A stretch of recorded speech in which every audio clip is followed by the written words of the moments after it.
restless dreams, I see that town. Silent Hill. You promised you'd take me there again someday, but you never did. Well, I'm alone there now, in our special place.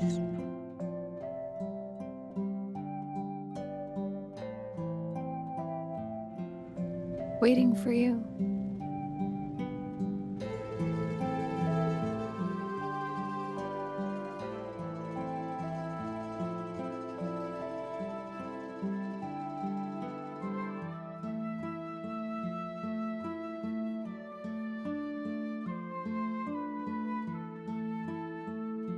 James is a sad and unreliable narrator.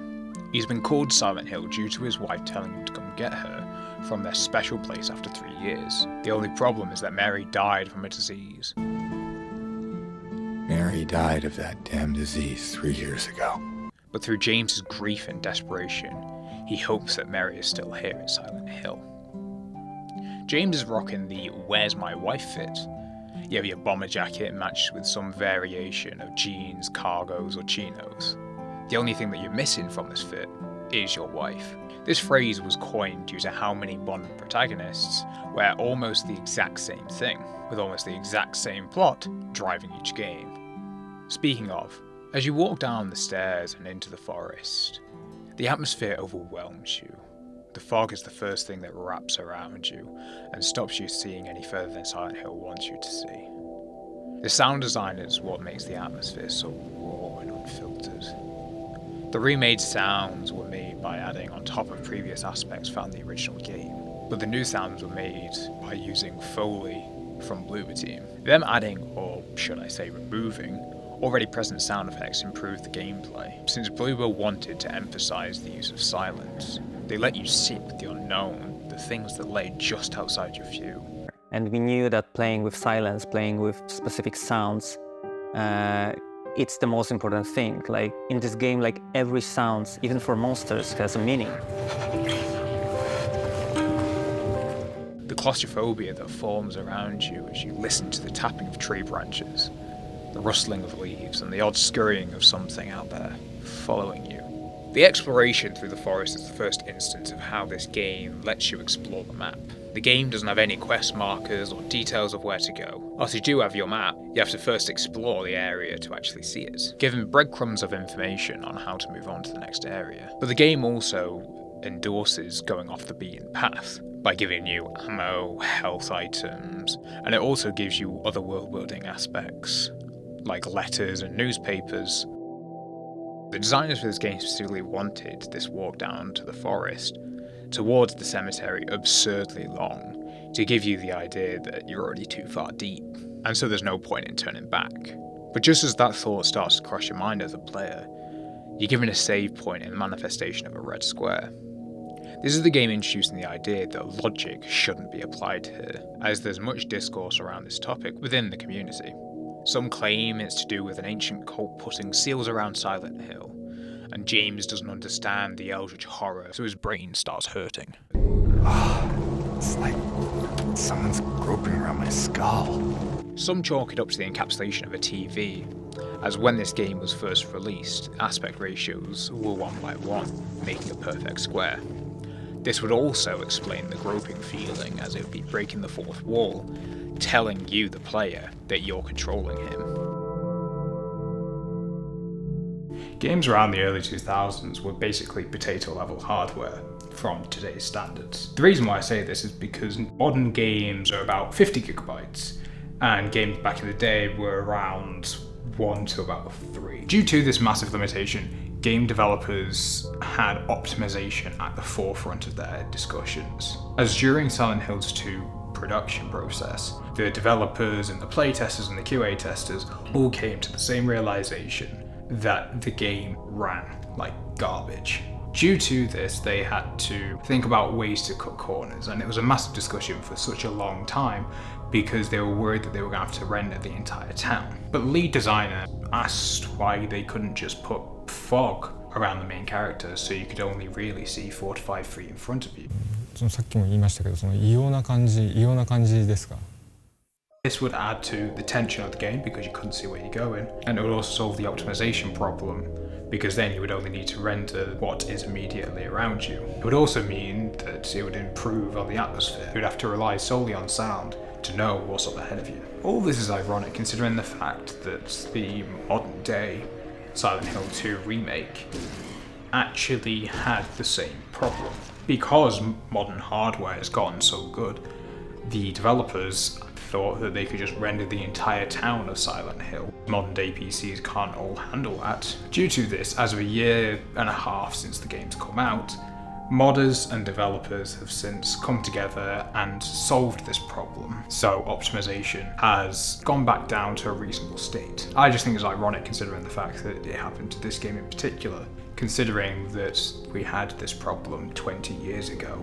Camera is not in a fixed position now. Camera follows James in a over-the-shoulder viewpoint. This means it will be kinder to modern players. This was popularised in gaming with the release of Resident Evil 4, one of gaming's most influential titles. This makes you, the player, so much more fearful and tense considering that you no longer have the disconnect between you and the screen. As we head into the town centre, we're introduced to the first enemy type of the game, the lying figures. The enemies are a core part of this game as they reflect James's emotional state towards Mary, whilst also physically manifesting how he perceives the world around him during the time that she was ill. Hey, wait. The monsters' design were initially inspired by one of the original creators meeting one of his friends outside of work. の人がこう当時僕の席にこう遊びに来てたんですけど、日本のジャージでこうポッケにこう手を入れるジャージがあるじゃないですか。こうほっかむがついてるやつ。 They're humanoid at first glance, but as you move closer, you realise they don't actually have normal limbs. 人間のパーツをそのモンスターのどこかに必ずこう取り入れて。 Their entire body is covered with flesh. What looks like platform high heels are covered with it. The mannequins are two pairs of legs sewn together from the waist down, or I should say up, I don't really know. But these knobs are utterly annoying, as they are quick. They also like to hide in obvious places, like around corners, under tables, and sometimes even as tables. But because you're focused on other things, like getting the hell out of here, these things take advantage of your ignorance. They have an interesting attack pattern, since they're both quick and heavy hitters. If you miss time, you dodge or attack, they will inevitably stun lock you until you either dodge at the right time, or another enemy comes to hit you out with attack patterns. During our time here, we also pick up a radio. The radio is a staple within Silent Hill 2, and you don't typically see it adapted into any other horror media. I believe this is an underrated way to build tension. The radio only starts spewing static when monsters are nearby, so when you're walking around Silent Hill and you start hearing random radio signals, your brain starts freaking out as you try and tell which way the danger is coming from. There's been multiple occasions where I hear the radio start blaring, thinking it's a monster coming from the fog, thinking it's just around the corner. We stumble into Neely's bar. We're struck with a jukebox and a cryptic statement on the wall that reads, "There was a hole here, it's gone." Let me just break the ice really quick. For those who don't know this game or Silent Hill as a whole, this game doesn't like to be blunt. It has a lot of cryptic symbolism, and people within the community 20 years later are still arguing what this means. As throughout the game, the town of Silent Hill likes to bring up past trauma and decisions, whilst framing it in a different way. Whilst playing the game, we're introduced to two other people who are also afflicted by Silent Hill. This place is supposed to be a personal hell towards the player, but the town likes to bleed into itself when multiple people are traversing it. If you couldn't tell already, trying to discern if things that we see are in fact directed towards James or not can get difficult. We're introduced to Angela. She's a 16, 17-year-old, but she looks a lot older due to her circumstances. In the game, she's supposed to be 16 or 17. She doesn't look like a teenager. Angela, much like everyone else, has a reason why she was called to Silent Hill. Both James's and Angela's words are deliberately cagey, but the difference between them is that James is a lot more open about the reason why he's here at Silent Hill. But why? I'm looking for Someone. Someone very important to me. We move away and find a note telling us where we can find and fix the jukebox and replace broken parts. Only problem is that they're spread around Silent Hill. We need a button and another half of the record. To no one's surprise, the other half of the record is actually in a record store. The button on the other half is a little bit more complicated, as it's in a set of apartments in a hole in a wall. James, in his infinite wisdom, sticks his whole arm into the hole. I'm not too sure about you, but if there's a random hole leading to a room that utterly stinks and leaves black residue on your hand, I'm sorry, but I'm not putting any appendage near that hole. Even after doing this, he doesn't wash his hands. You're next to a sink, lad. Come on. Once we get all the parts needed, we take ourselves and our unwashed hands back to the bar.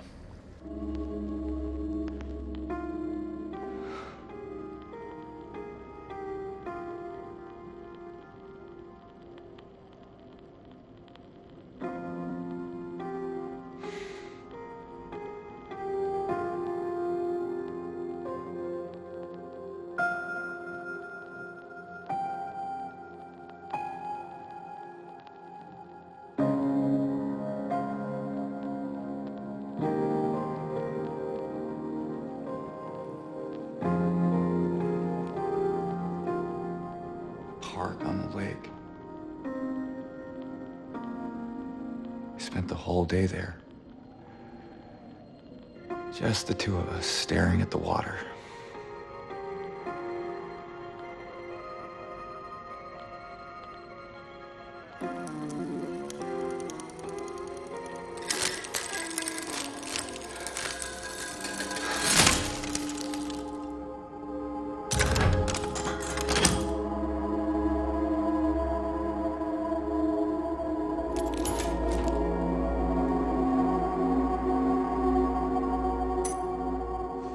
The key then takes us to the Woodside apartments. Moving through the apartments, we hear a sound. We enter a room and see a body in a fridge. We turn and we meet. Eddie is one of the main side characters. I mentioned him a little earlier, albeit indirectly.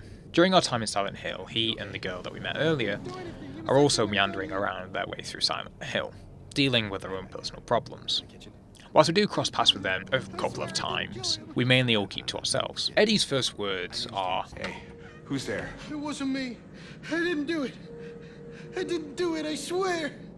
and I'm not too sure about you, but when faced with a dead body and somebody vomiting in the bathroom, and their first words are, "I didn't do it," it makes you think that maybe they're not entirely innocent.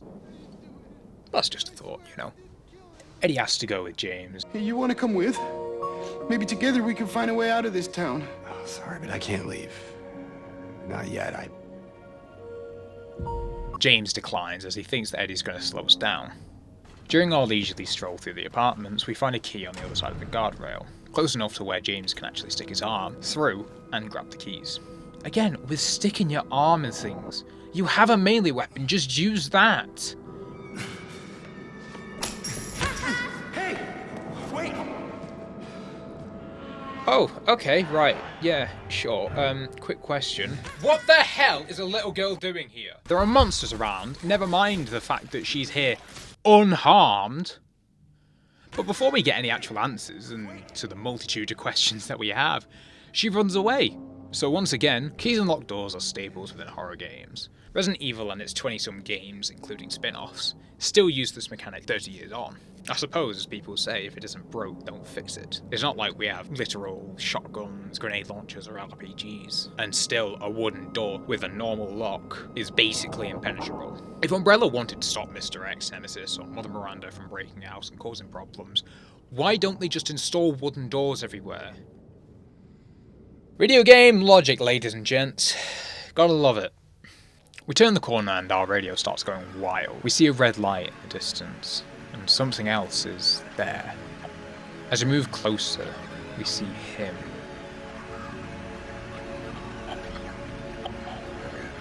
In most mainstream horror, specifically around 2001 when this game released, the games like Resi has stalking characters. If the name didn't give it away already, these are characters that stalk you throughout entire sections of games. Enemies like Mr. X and Nemesis, and even more recently with Dimitrescu and Jack Baker. These are a really good way to add tension, as a main complaint that people have is that once you beat the game, it becomes not scary.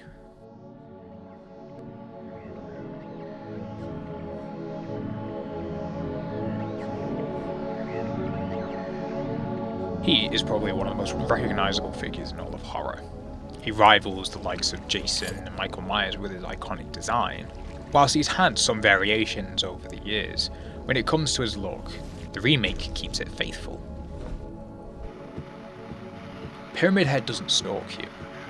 He doesn't attack you. He's just there.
Pyramid Head's original concept was just some guy with an obscured face. His first idea was this monster.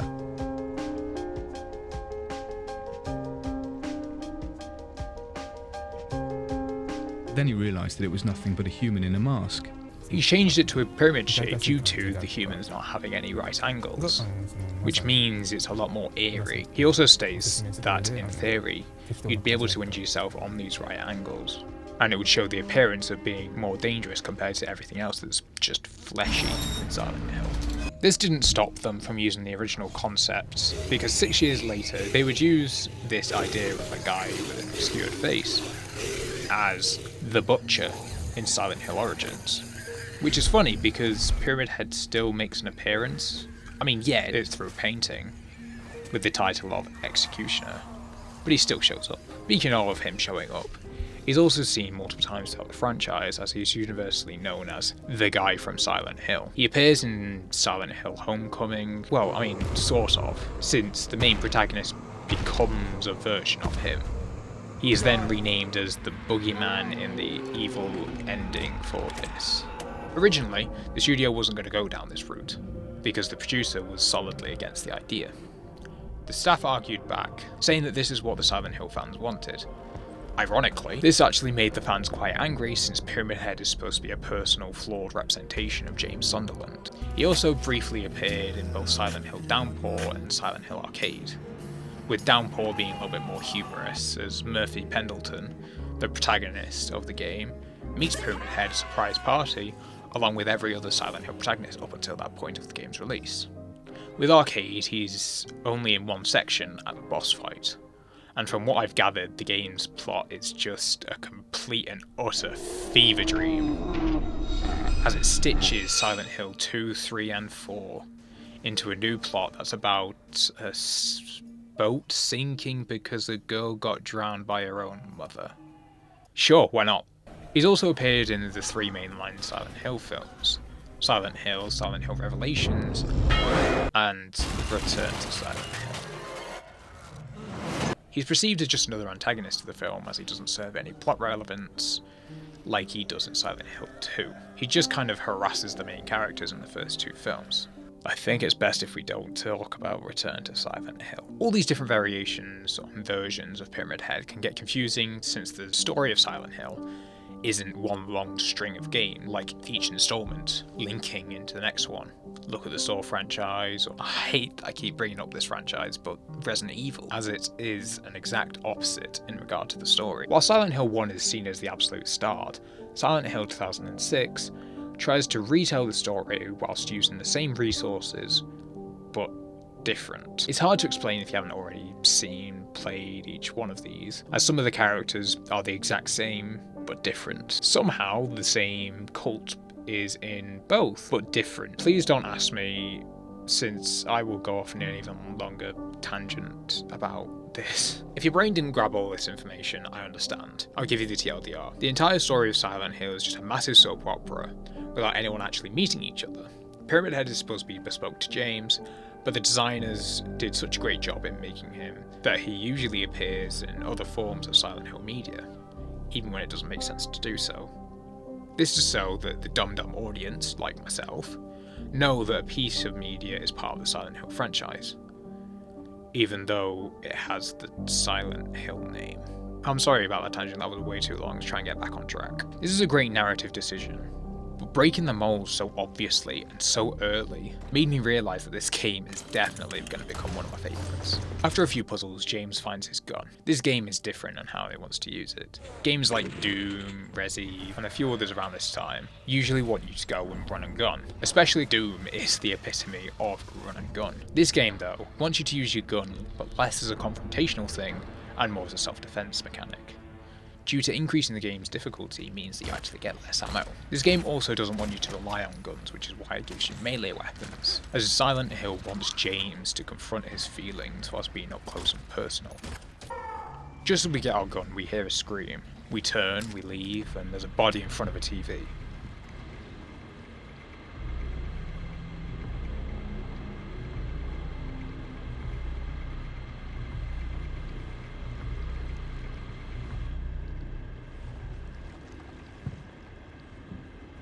Whilst at first it seems like it's just any other body, what makes this moment creepy is that in the original Silent Hill 2, there wasn't a tarp covering it, and so it was explicitly more like James.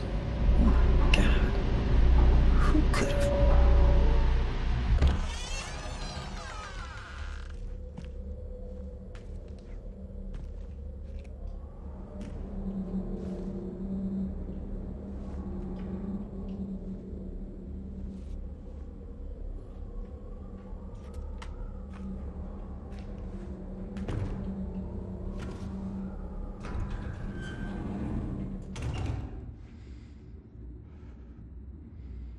The other world is a twisted, more specific and catered reality towards James. If the town of Silent Hill reflects James' consciousness and how he actively views the world, and the other world is how James internalizes his feelings. This is why James sees different variations of these monsters in this world compared to the normal Silent Hill. Whilst the town of Silent Hill is foggy, the other world is claustrophobic, rusty and confusing, which reflects James's mental state and how he feels towards his future. Without Mary, the bloodstains everywhere reflect his anger and how he feels towards himself during the time of Mary's final few days. The other world is clearly defined in this game when you pass over. It's usually identified by a door, but sometimes it gets a bit complicated. But the other identifiers of being the other world is rusted, damp, and dark. Whilst I speedrun some of the puzzles in the background, I want to remind you that you should go out and play this game yourself, since this game has many representations and symbolisms and subtext that's even fly over my head even on the 9th playthrough. And I want people to come to this game and share more theories about it.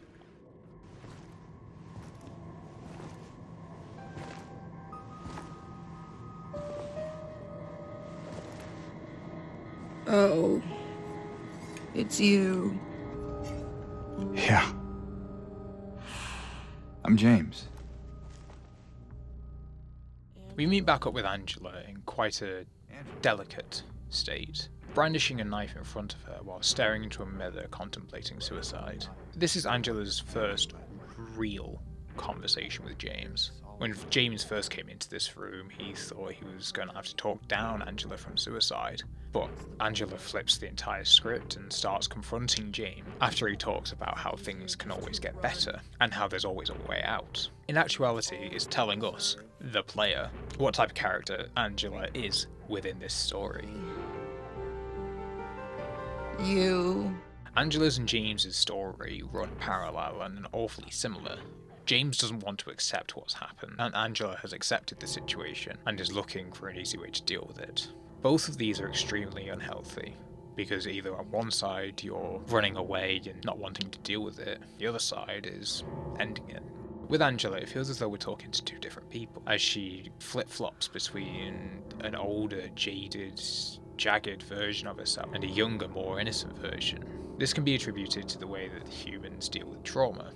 According to research, age regression may occur with stress, traumatic memories, or triggers, but then they usually recede when the stressors abate. Will you hold it for me? This is seen when Jane brings up her mother living in Silent Hill. So all you know is that she lived in this town? What did you say? How did you know that? Angela then gets angry towards him, questioning how he knows this information. Then, when she's shown logic, the stressors abate. How else would I know?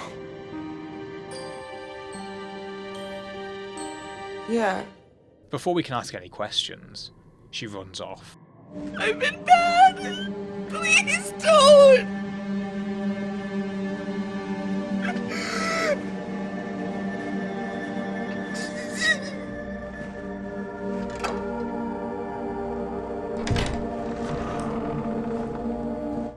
This is a common trope within this game, that anytime you want to start asking questions, we don't get them. We then make our way down to the courtyard. Through my time speedrunning the game, there were little hints that Pyramid Head was still here.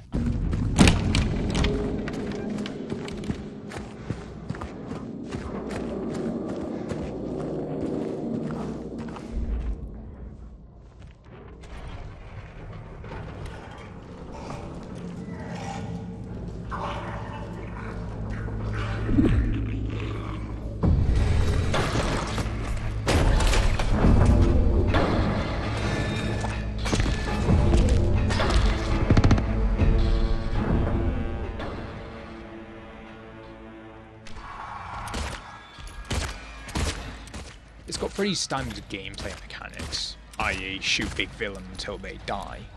But the odd thing compared to other games with similar boss fights is that you don't kill him.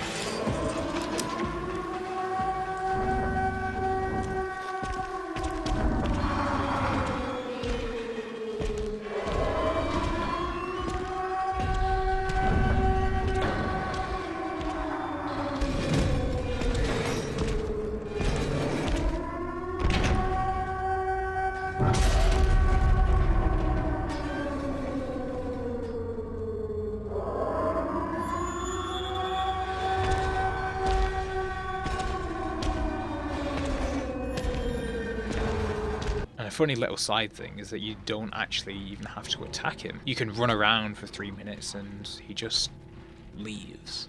There's some clear symbolism on how frustration can just come and go, or how facing himself sees reason. In the original Silent Hill 2 boss fight with Pyramid Head, it was a lot different, as instead of being in a semi-open courtyard, it took place in a very tight corridor.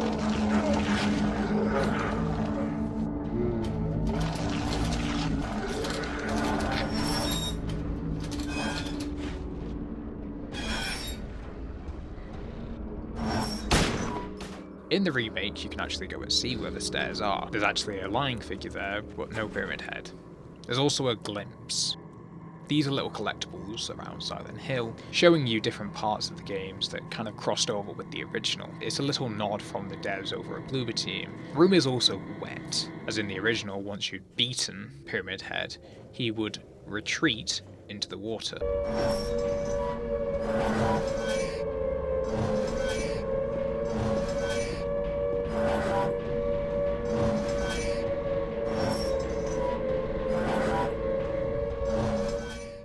In this remake, once you've defeated / outlasted his barrage of attacks, a siren blares out. In Silent Hill 1, a siren would signify you crossing into the other world.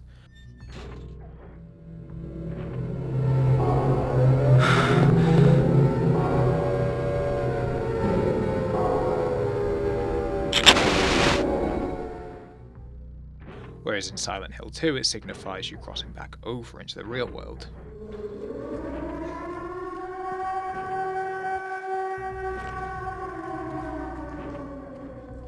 But it only plays this one time, meaning that the story of Silent Hill 1 is also bleeding into Silent Hill 2. It sounds a little bit more complicated than it is, but you've just got to trust me on this. You finally meet the little girl.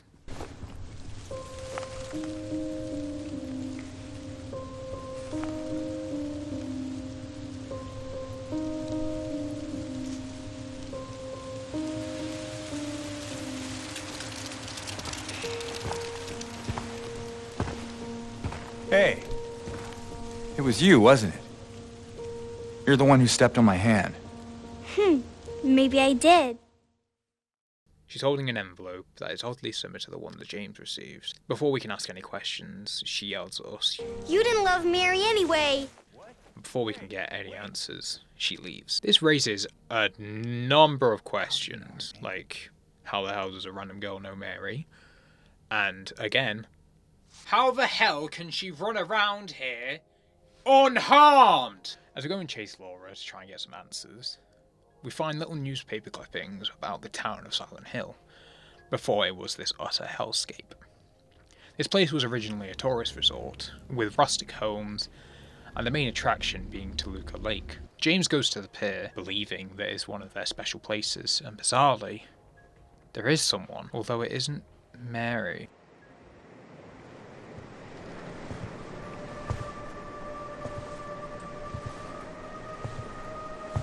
Mary?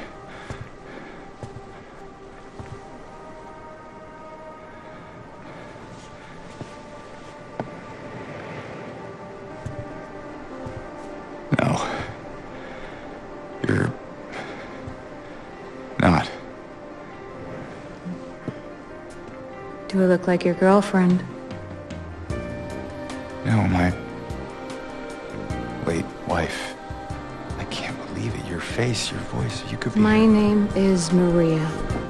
Maria is James's idolized version of Mary, one that is sexually promiscuous and one that actually cares for him rather than him caring for her. She also had this one voice sample that is very, very famous from the original.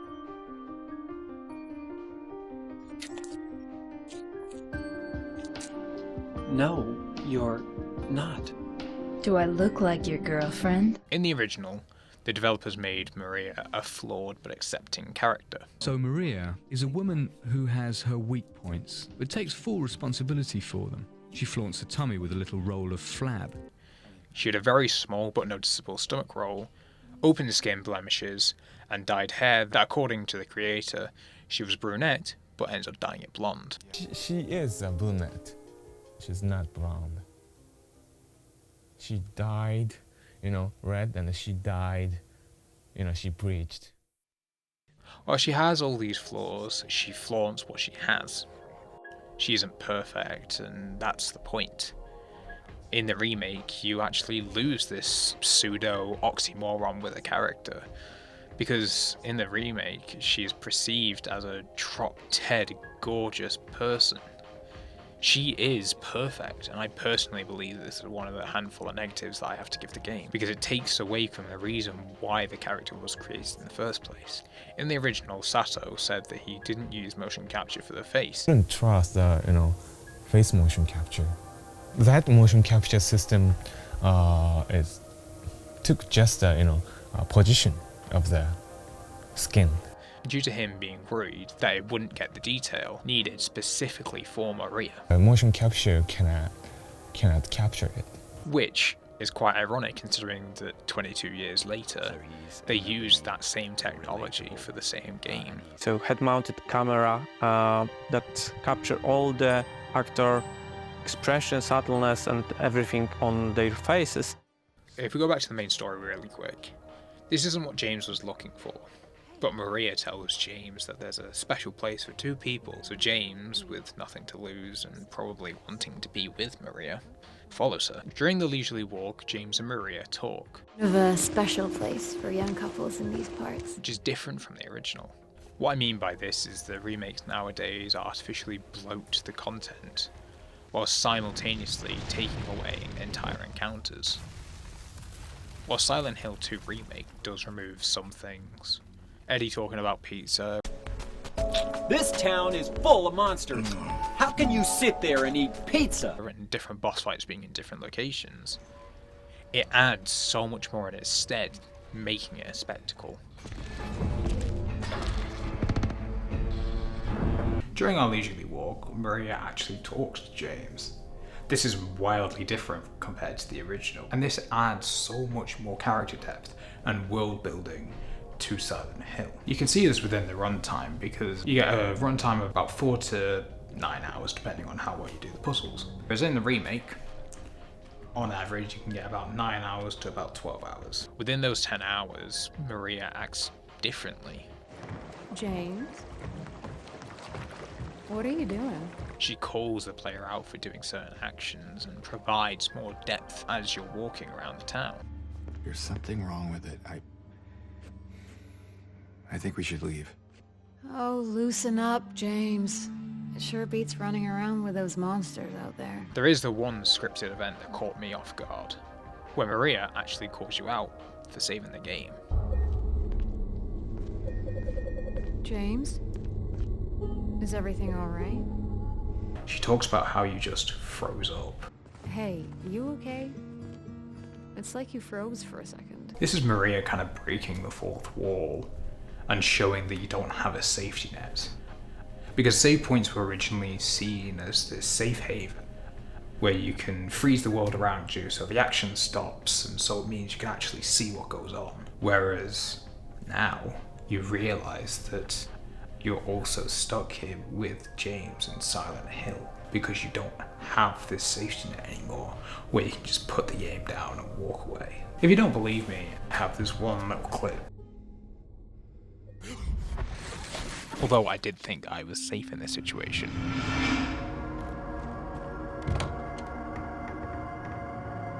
This is personally one of my favourite areas throughout this entire game. The first thing you notice about the hospital is the atmosphere, the subtle tension in the air. This is caused by James' psychological state, as he travels to a location where Mary is likely to have died. When we first go inside Brookhaven Hospital, we notice an empty shotgun cabinet. The shotgun isn't found inside, unfortunately. Horror games and shotguns go hand in hand, practically. You have AAA games like Resident Evil, to smaller independent titles like Crow Country, but horror games and shotguns go hand in hand. As we explore, we're also given a 3-pin padlock. No combination, though. With different pictures that you can interact with. I haven't spoken about the puzzles yet, but for most horror games that came out before Silent Hill, the structure of puzzles would follow. Go to this place, find this key, realise that this key doesn't open this door, go back, find this other place, find the other key that also doesn't open the door, go back, find this one door that goes off to the side that was definitely there before. Oh look, another problem. Kill the problem. Oh great, they dropped the key. Go to leave, you need to get 3 of these. So you go back, open the first door, and now there's a random thing. You get the point. Resident Evil is a classic for this game design, and Silent Hill 2 follows suit. But compared to Resident Evil, where it is all about the destination, Silent Hill 2 lets you sit with the journey, rather than the end goal of trying to figure out what's the other side of the door. We spot Laura, and Jane tries to talk to her. There. Laura! Wait! It's okay. We don't want to hurt you. James does some exploring, finding things like an elevator and a note that indirectly gives us the code for the padlock. Depending on what difficulty puzzles at, dictate how many numbers were given to the combination. If you put your puzzle difficulty on an easy, it gives you the first two, and then tells you to go find the last number. This makes you go and inspect the environment and makes you take in the atmosphere and the sound design. If you put the difficulty on hard, we're told to find the first two numbers, which are actually in the same area next to the picture of the nurses. I remind you that this is technically hard mode, and hard mode varies from "oh, this is easy" to "I don't know what I'm doing, I need to look up the answer." James and Maria have a little heart-to-heart. Maria? But at the end, Maria asks, What if you can't find Mary? and since Maria is technically, I think, a construct of Silent Hill, I believe it's Silent Hill's way of playing with James's emotions and feelings, and asking if he would settle for the imposter.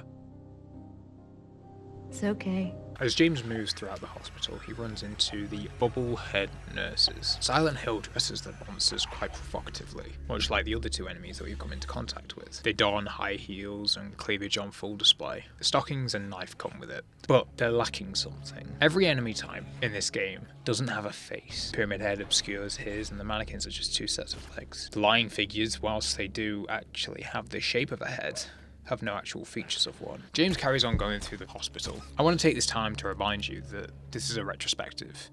I'm skipping out like 90% of these puzzles because otherwise I'm going to spend 3 hours running around looking at the same 5 objects. Again, if you want to play this game, go ahead. There's so much that I've left out, and I truly believe that it is an amazing game. I mentioned earlier that the game doesn't give you quest markers or anything like that. But what I truly mean by this is that the game gives you a starting point, i.e. a specific room, and you're kind of left to your own devices when it comes to exploring the place. This is completely different from modern AAA games. Ubisoft's games are all 90% go here, find what you need, leave, go here, do the same thing.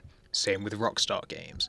Same with even Borderlands and even Bloober's next game, Chronos the New Dawn. Whilst in the past there have been different ways that companies have subsided this, I think that this is the best way, keeping the game linear whilst also letting the player have the freedom. But the way that this game specifically does puzzles and exploration is ingenious, because the design for this is that the puzzles are all laid out in front of you, but because usually you don't have every single missing piece, you as the player are guided by the level design to go and find this missing piece. We're given a rough goal of finding 3 wristbands to go onto the mannequin arm in the centre of this office. So we as the player are indirectly told to go find them. You traverse through the corridors and just go into any room that isn't off limits to you yet, trying to find and understand what's going on, whilst giving you little tidbits on world building through previous medical records. During this time you also find the shotgun. Remember that? It was downstairs previously, but now it's up here. And also, with it, we find an awfully big and notorious L1 room key. We move a few things around and bing bang boop, look at that, you found the wristbands. You go up then, you go through the double doors and you find a doctor's note. Is that it? Oh, okay. Don't really know why we're up here.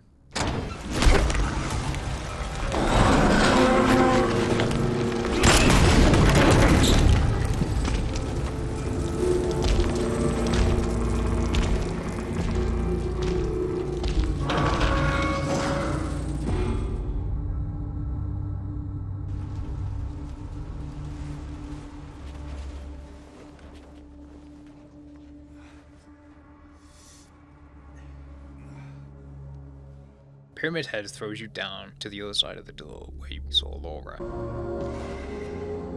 How do you know my name? Finally, a conversation, and James was the one thing that he said he wouldn't do. You gonna yell at me if I don't? Stop lying. showing the anger he had towards the situation. Laura then says something that lets us know what's really going on here in Silent Hill. James says, I'm sorry, Laura, but I can't let you just run around this place. You might get hurt. Hurt by what? As the player, we know that she will get hurt by literally anything in this building, but for some reason, Laura doesn't see it that way. This is when you as the player start to realise this is James's personal hell. There's something I gotta get. Laura then shows us to a room that supposedly has a letter sent to her from Mary. She says that she will come with us if we go and retrieve the letter for her. Behind an old pipe. Okay, wait here. Laura? Unsurprisingly, she locks us in the room. Please open the door. There's something in here. Sure there is. A big lying fart face. See a fart face? Laura? The next bit is pretty difficult. I don't blame you if you want to skip it. But we get into another boss fight. I'm not kidding you when I tell you this. This monster is called Fleshlit. If you don't get the sexual innuendo, I'll just blatantly point it out for you. Between the legs of the bed frame supporting the body is how James saw Mary during her time in the hospital. And unfortunately there's no better way to put it. And I wish I could say this is genuinely just a weird, one-off, grotesque boss fight, but believe me, it gets much worse. This is how James saw Mary. In the 2001 version, you only have to fight 2 of these, whereas in the remake, you only have to fight 1. The caveat to this, Fleshlit is a lot more difficult, as it has different phases for its boss fight. Phases, in short, mean different attack patterns and different ways of moving around the environment. Usually these phases happen by damaging the boss enough. These are most common in other games, and is very much so well known within the FromSoft community. Games like Elden Ring, Dark Souls and Bloodborne. After defeating the boss in the original, you would just black out, and then all of a sudden you're on a gurney being taken through the hospital. Whereas in the remake it's a lot polished, because as you defeat the first Fleshlit, the second one comes out and takes you.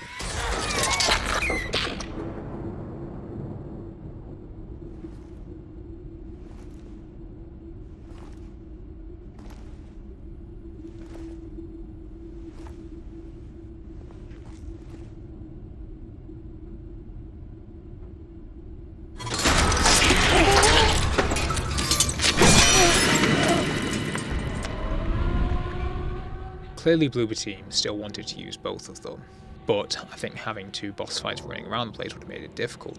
And so I think personally having the boss fight split between one Fleshlit and the other one taking you to the other world works a lot better.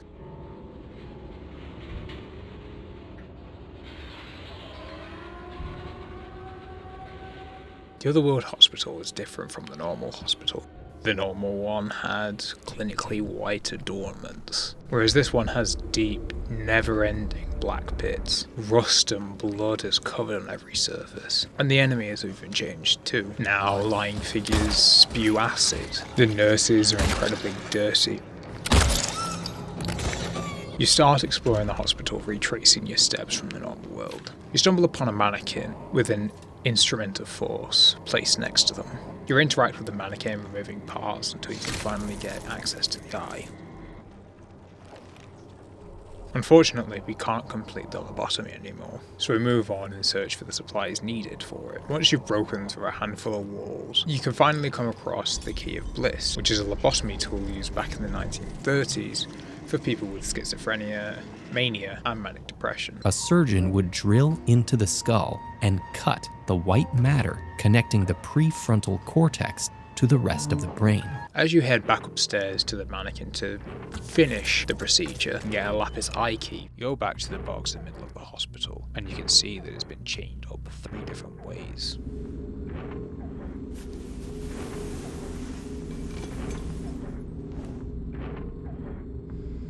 The lapis key is the first one that we get, so now we actually need 2 different codes to access whatever's inside here. You traverse through the hospital as it gets increasingly distorted.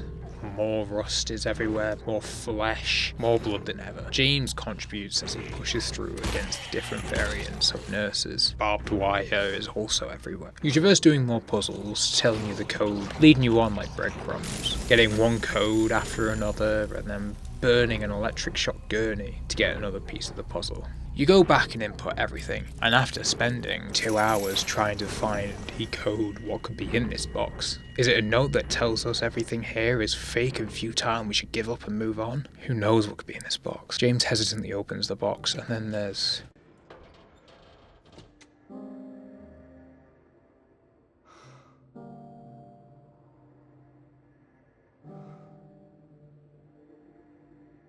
nothing.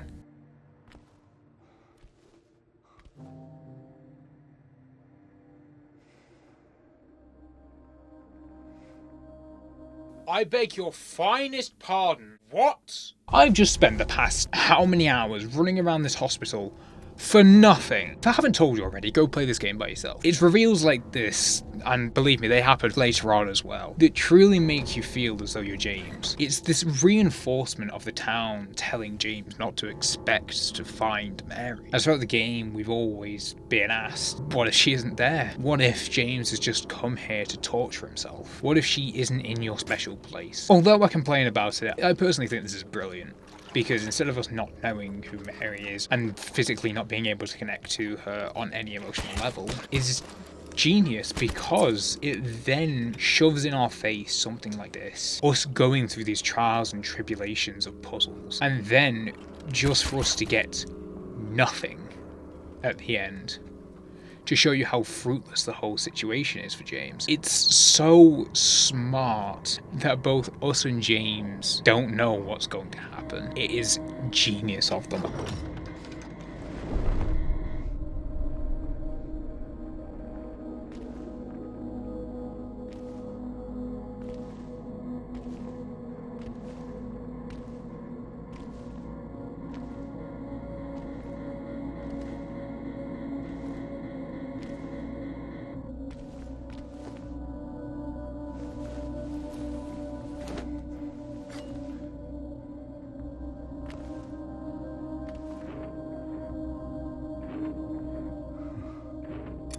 You turn around and the door reveals itself. She's holding a button that says Native 1 on the front of it.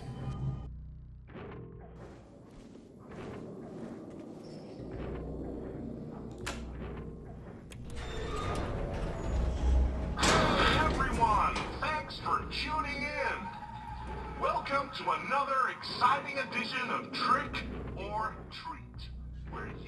The radio talks about a plague that has previously wiped out people within Silent Hill, and us as the player, we're supposed to just guess what it is. Luckily, earlier, we explored and we found out. Within the newspaper it told us that this many people had died, and that all their bodies were chucked into Toluca Lake. The second question asks us about the streets in Silent Hill. Welcome Road is the street that leads to where the original Silent Hill took place. And the last question is the most pointed. It talks about a little girl and boy who was slaughtered in Silent Hill by a man named Walter Sullivan. We find his grave later on in the game, but Walter is a mysterious character to us. If you only play Silent Hill 2, and not any other of the Silent Hill games or any of the lore videos, then these characters in this situation means nothing to you. As Walter is technically the protagonist from Silent Hill 4, this will get a bit messy. He's quite a macabre character, as he's been brainwashed as a child into the Order's belief. Remember the cult that we mentioned earlier? He attempted to fulfill a ritual called the 21 Sacraments. My name's Walter. Walter Sullivan. It's time to complete the 21 Sacraments. Where the Order believed it would bring a paradise, and so he thought he was cleansing the world of sin. I haven't spoken about the Order directly, as I haven't been completely honest when it comes to this town. If you couldn't tell already, the town is a living embodiment, in some capacity. Since back in the day, the Order wanted to resurrect an old god to bring about the apocalypse, so they could bring a new world of eternal paradise. To do that, the Order found a child, Alessa and Cheryl. Alessa and Cheryl were two halves of the same person. When a boiler room exploded, they were split from one body. One stayed in Silent Hill, which previously had magical powers, considering that it was a bizarre area that sat between reality and unreality. This meant it was subjected to multiple ritualistic sightings.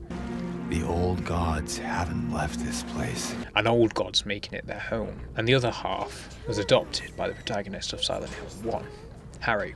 Alessa ended up making Silent Hill the way it is now, by funneling all the negative energy into one space and then crafting the perfect hell for those who are called. The ones who are called are usually the ones with the most emotional baggage, and who have sinned quite egregiously. James specifically for how he treats his dead wife, Angela for her family, and Eddie for his crimes.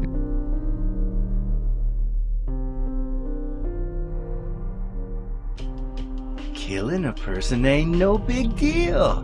In Silent Hill 1, the explanation for the different worlds, i.e. the fuck world and the other world, was the difference between REM and non-REM sleep. This is a change from Silent Hill 1 to 2, since at the end of Silent Hill 1, Alessa is rebirthed into a child that Harry from Silent Hill 1 adopts. But that doesn't mean that the ritualistic powers haven't disappeared from Silent Hill. From my understanding, the spiritual powers of Silent Hill were corrupted for so long that it has forever changed the place, and now Silent Hill is a reflection of your own guilt. And it's the reason why we have Silent Hill 2 in the first place, even when Alessa has left. What the hell was that?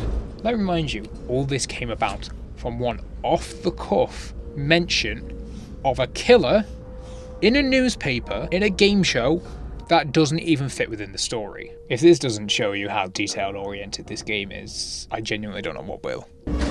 But this does introduce us to the real antagonists of these games, the Silent Hill franchise as a whole. Miriam was the answer, if you cared. But we're finally allowed to continue into the basement. Once we've gone through the basement and slaughtered half a dozen more nurses, lying figures and mannequins,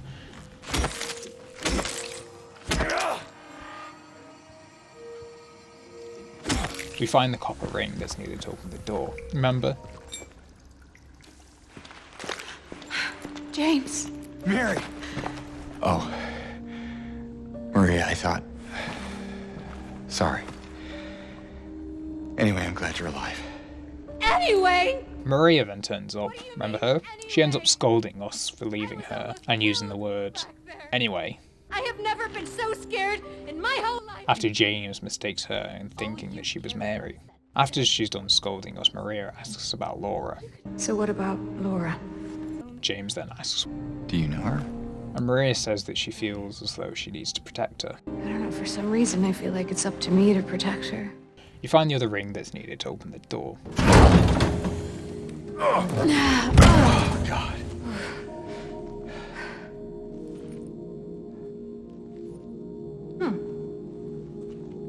What's this?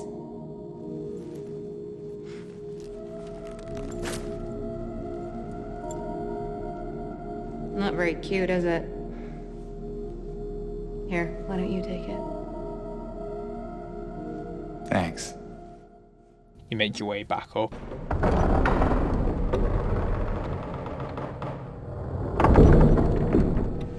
Maria is hesitant at first due to it not feeling right, but James coaxes her into coming with him. Come on. It's gonna be fine.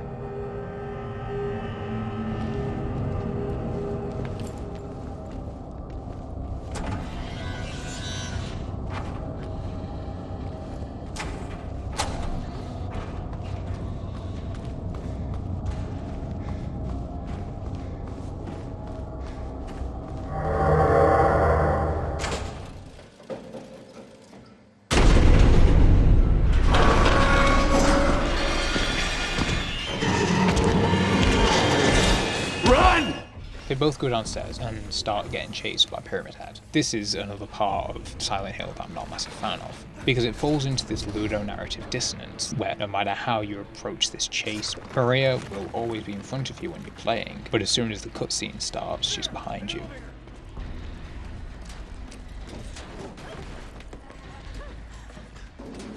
Ludonarrative dissonance is the conflict between video games' narrative and its gameplay, where the player's actions contradict the intended story, breaking the immersion. It was originally coined by a guy named Clint Hocking in 2007, where he was talking about Bioshock, and it highlighted the gaps between the character's motivations and the player's actions. It's been seen in other games like Uncharted and Legend of Zelda Breath of the Wild. Whereas in Uncharted, we're seen as a heroic male version of Lara Croft. But, even though we're heroic, Nathan Drake ends up killing hundreds of people. Same with The Legend of Zelda Breath of the Wild, The plot dictates we have to go and kill Ganon, but as soon as you get to the gameplay, we're able to just leisurely explore the world without any ticking clock. But going back to Silent Hill, this personally breaks my immersion because the fact that she was in front of me for the entire chase but then all of a sudden is behind me ultimately makes this next part very frustrating. James gets into the elevator, but is struggling to keep the elevator doors open. Pyramid Head is forever getting closer and closer to Maria. She tries to squeeze in, but as soon as she gets to the door, it just won't open enough. James tries to pry the door open, but it's just never enough.